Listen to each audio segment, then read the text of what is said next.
Hola, bienvenidos a Un Ratito con Dios.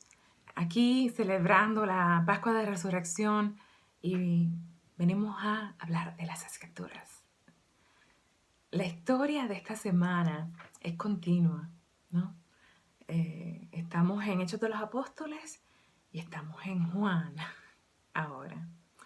Estamos continuando la historia de la resurrección y estamos continuando la historia de los primeros pasos de Pedro en la vida pública después de Pentecostés. La primera lectura es de Hechos de los Apóstoles capítulo 4, versículo 1 al 12, y el Evangelio es el Evangelio de Juan capítulo 21, versículos 1 al 14. Esta es la tercera vez en el Evangelio donde Jesús se le va a aparecer a los discípulos. Pedro quería irse a pescar y los discípulos dijeron, nos vamos contigo. Y se fueron a pescar y Pedro es un pescador. Si alguien sabe pescar es él. Más sin embargo, no había tenido mucha suerte ese día. Estuvieron toda la noche y no pudo pescar nada. Entonces, alguien de la orilla, Jesús, le grita y le dice, muchachos, ¿han pescado algo? Y ellos dicen, no. Ah, pues agarren las redes y échenlos a la derecha de la barca. Ellos le hicieron caso. Y ahí las redes estaban abarrotadas, casi no los podían agarrar, llenas de peces. Enseguida, uno de los discípulos le dice a Pedro, ese es el Señor, ese es el Señor. Y Pedro enseguida reaccionó, no lo pensó ni dos veces. Agarró la túnica, se la amarró a la cintura para no perderla. Se tiró al agua. Cuando nos damos cuenta y tenemos la certeza de que el Señor está en nuestras vidas,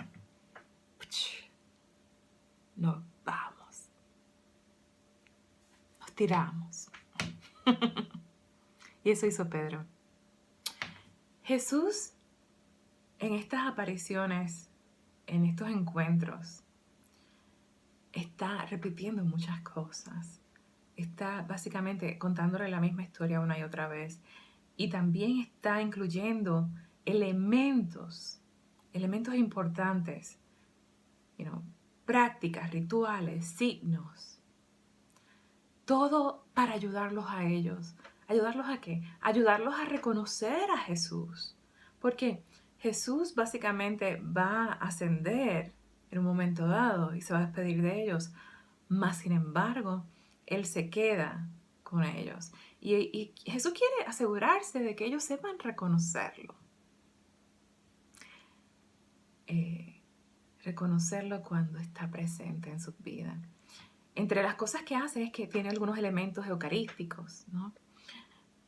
Bendice, reparte el pan, ¿no? Básicamente está repitiendo la institución de la Eucaristía. Por eso la Eucaristía es tan hermosa y tan sagrada para nosotros, ¿no? Es la presencia viva de Jesús en nuestras vidas. Y él estaba recalcando ese valor. Y allí tenía el pan. Y ahí lo partió y lo repartió también. Hermoso. Jesús lo dio todo. Y está asegurándose de que cuando Él se vaya, ellos iban a quedar bien. Él quería asegurarse de eso. Perdón. Seguimos. Disculpa. Entonces, tenemos a un Pedro en el Evangelio que, a pesar de que su materia experta era pescar, necesitó la ayuda de Jesús para ello. Ahora, después del Pentecostés tenemos a Pedro en los Hechos de los Apóstoles. Ese mismo Pedro que, siendo un experto en la pesca, no podía pescar. Citan en Hechos de los Apóstoles que después de que se acumuló la multitud, después de la sanación del hombre que no podía caminar, y él les predicó sobre la historia de Jesús, sobre ese querigma, sobre esa historia de salvación, cómo predicó, hizo obras buenas, murió y fue resucitado por Dios, ¿no? 5,000 personas, cita el Evangelio, se convirtieron ese día. no podía pescar 2 o 3 peces en el Evangelio siendo pescador. Ah, pero aquí le está dando honor a su título. ¿Qué le dijo Jesús?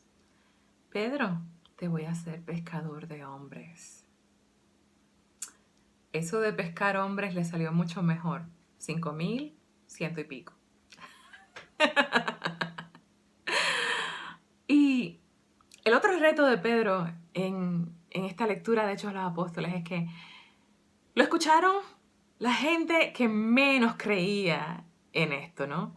Lo escucharon los saduceos. Diferente a los fariseos, eran 2 tipos de sacerdocio, ¿no?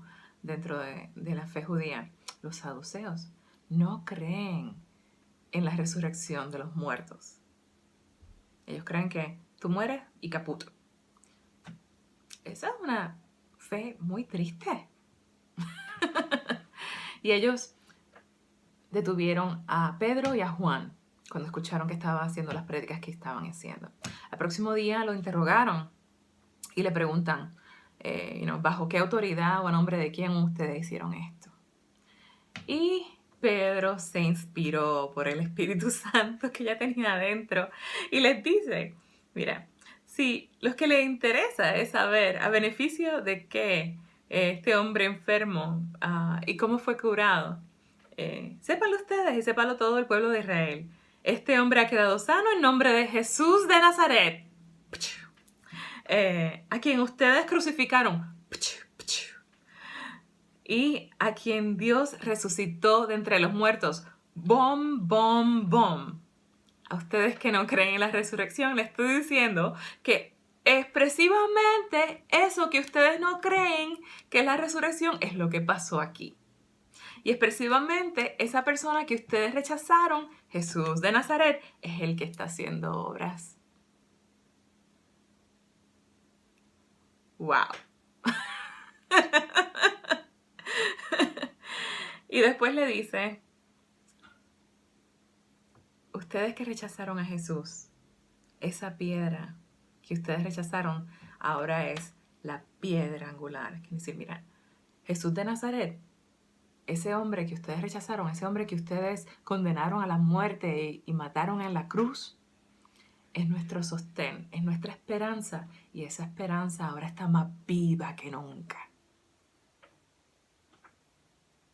Yo sabía que me encantaba Pedro.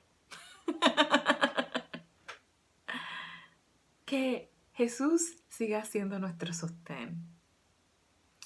Y a pesar de nuestros estudios y nuestros entrenamientos, que descubramos que en ciertas partes de nuestro camino necesitamos a Jesús. Necesitamos que Él nos sostenga. Y nos vamos a cansar.